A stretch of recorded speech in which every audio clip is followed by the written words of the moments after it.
நேற்று சாயந்தரம் எனக்கு என்ன தோணுச்சுன்னா, கண்ணா லட்டு திங்க ஆசையா.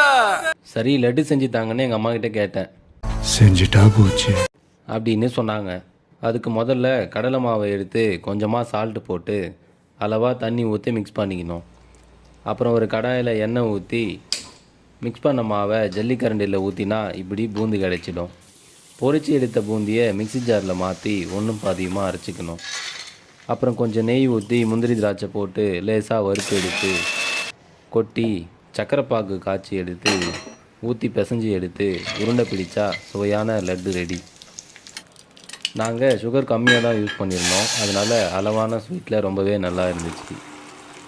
இதில் நாங்கள் வீடியோக்காக மட்டும்தான் ஃபுட் கலர் யூஸ் பண்ணியிருக்கோம். முடிஞ்ச அளவுக்கு கலர் யூஸ் பண்ணாமல் செய்ய ட்ரை பண்ணுங்கள். இது போல் சிம்பிளாக சொல்கிற என்ன சப்போர்ட் பண்ண மறக்காதீங்க. லட்டு பார்க்கவும் நல்லா இருந்துச்சு, சாப்பிடவும் செம்மையாக இருந்துச்சு.